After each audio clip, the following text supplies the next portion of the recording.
नमस्कार, मी संतोष पाठारे. आज आपण वेळ ही खरंच शुभ आणि अशुभ असते का ते या व्हिडिओमधून पाहणार आहोत. मी माझ्या चॅनलवर प्रसारित करत असलेले व्हिडिओ हे केवळ लोकांमध्ये वैज्ञानिक दृष्टिकोन व विवेकी वृत्ती निर्माण व्हावी या उद्देशाने बनवले आहेत. हा व्हिडिओही त्याच उद्देशाने बनवलेला आहे. माझी आपणास विनंती आहे की आपण हा व्हिडिओ संपूर्ण पाहावा, मध्येच स्किप करू नका. वास्तव, मानसशास्त्र आणि निर्णय क्षमतेचा प्रश्न. आपण वेळेला इतकं महत्त्व का देतो? आपण रोज बोलतो, आता नको, थोड्या वेळाने करू, आज योग्य दिवस नाही. ही वाक्ये आपल्याला अगदी सामान्य वाटतात, पण आजचा प्रश्न वेगळा आहे. वेळ खरंच शुभ किंवा अशुभ असते का, की आपण तसं मानायला शिकलो आहोत? आज आपण भावना नाही, विचार वापरणार आहोत. वेळ म्हणजे नेमकं काय? सुरुवात अगदी मूलभूत प्रश्नापासून करूया. वेळ म्हणजे काय? पृथ्वीची फिरकी, सेकंद, मिनिट, तास, मानवनिर्मित मोजमाप. वेळ स्वतः काहीच करत नाही. ती निर्णय घेत नाही, परिणाम ठरवत नाही, चूक बरोबर ओळखत नाही. वेळ निष्पक्ष असते, आपण तिला अर्थ देतो. शुभ अशुभ ही कल्पना कशी तयार होते? मानवी मेंदू पॅटर्न शोधणारा आहे. एखाद्या दिवशी काम बिघडलं, अपघात झाला, नुकसान झालं, तो दिवस लक्षात राहतो. पण हजारो वेळा काहीच बिघडत नाही, ते दिवस विसरले जातात. यालाच मानसशास्त्रात म्हणतात सिलेक्टिव्ह मेमरी. हळूहळू योगायोग, आठवण, निष्कर्ष आणि अशुभ वेळ तयार होते. मुहूर्त आणि वेळ. इथे एक मुद्दा स्पष्ट करायला हवा. आपण शुभ वेळ, मुहूर्त हे शब्द वापरतो, पण त्याचा वैज्ञानिक अर्थ काय? सोप्या शब्दात मुहूर्त म्हणजे ही वेळ योग्य आहे असं मानणं. पण विज्ञान विचारतं, वेळ स्वतः काही घडवू शकते का? विज्ञानानुसार वेळ म्हणजे आपण पाहिले आहेच, पृथ्वीची फिरकी, घड्याळाने मोजलेला प्रवाह, एक निष्पक्ष मोजमाप. वेळ निर्णय घेत नाही, यश अपयश ठरवत नाही, घटना घडवत नाही.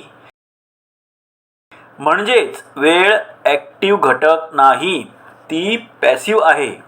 मग मुहूर्ताची कल्पना आली कुठून? मानव इतिहासात ऋतू, हवामान, सूर्यप्रकाश, शरीराची ऊर्जा हे घटक खूप महत्त्वाचे होते. उदाहरणार्थ, शेती सकाळी करणे योग्य, प्रवास उष्णतेआधी सोयीचा, ही व्यावहारिक निरीक्षणं होती. हळूहळू परिस्थिती वेळेशी जोडली गेली आणि ती योग्य वेळ बनली. पण हे निसर्ग नियम नव्हते, तर अनुभवावर आधारित सोयीचे अंदाज होते. आधुनिक विज्ञान काय सांगतं? आज कोणतंही काम यशस्वी होण्यासाठी लागते तयारी, माहिती, कौशल्य, नियोजन, मानसिक स्थैर्य, घड्याळाचा काटा नाही. जर तयारी योग्य असेल तर तेच काम सकाळीही चालतं आणि संध्याकाळीही. आपण पाहिले असेलच की मुहूर्त पाहून करण्यात आलेली कामे नेहमी यशस्वी होतातच असे नाही. उदाहरणार्थ, लग्न, उद्घाटन, गृहप्रवेश इत्यादी. त्यामुळे विज्ञान स्पष्ट सांगतं, मुहूर्त हे काम यशस्वी होण्याचे कारण नाही, तर फक्त मानसिक आधार आहे. मानसशास्त्रीय परिणाम, प्लेसिबो आणि नोसिबो. मानसशास्त्र एक महत्त्वाची गोष्ट सांगतं, प्लेसिबो इफेक्ट. जेव्हा एखादी व्यक्ती मानते सगळं ठीक चालेल, तेव्हा आत्मविश्वास वाढतो, तणाव कमी होतो, निर्णय स्पष्ट होतात, परिणाम चांगला लागतो. आणि नोसिबो इफेक्ट, जेव्हा व्यक्ती आधीच मानते आज काही बिनसणार, तेव्हा भीती वाढते, घाई होते, चुका होतात. वेळ कारण नसते, मानसिक अवस्था कारण बनते. Self fulfilling prophecy. अपयश कसं तयार होतं? जेव्हा आपण आधीच ठरवतो आज योग्य वेळ नाही, तेव्हा आपण प्रयत्न पुढे ढकलतो, निर्णय टाळतो, संधी नाकारतो. मग जे अपेक्षित होतं तेच घडतं, अपयश. आणि आपण म्हणतो पाहिलंत, वेळच खराब होती. पण खरं कारण आपली वागणूक बदलली होती. निर्णय क्षमता आणि वेळेचं निमित्त. वेळ बरोबर नाही हे वाक्य अनेकदा कशासाठी वापरलं जातं? कठीण निर्णय टाळण्यासाठी, जबाबदारी पुढे ढकलण्यासाठी, अपयशाचं कारण शोधण्यासाठी. हे वाक्य सोपं आहे, कोणालाही दुखावत नाही, स्वतःवर बोट येऊ देत नाही. पण त्याची किंमत, निर्णय थांबतात, आत्मविश्वास कमी होतो, प्रगती मंदावते. वेळ नाही, घटक महत्त्वाचे असतात. कोणतंही काम यशस्वी होण्यासाठी तयारी, कौशल्य, नियोजन, एकाग्रता हे घटक लागतात. वेळ फक्त घड्याळ दाखवते, ती परिणाम ठरवत नाही.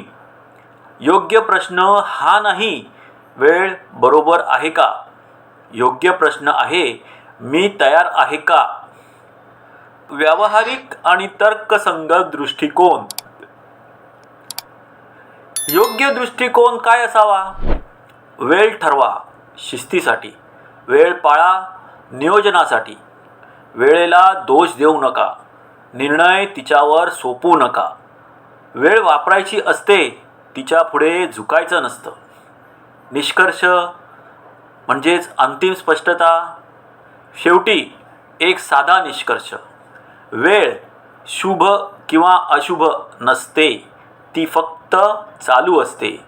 परिणाम ठरवतात आपले विचार, आपले निर्णय, आपली कृती. वेळ नाही बदलत आयुष्य, आपण बदलतो. विचार करा, निर्णय घ्या आणि वेळेला कारण नाही साधन बनवा. जर आपल्याला हा व्हिडिओ आवडला तर व्हिडिओला लाईक, शेअर आणि सबस्क्राईब करायला विसरू नका. धन्यवाद.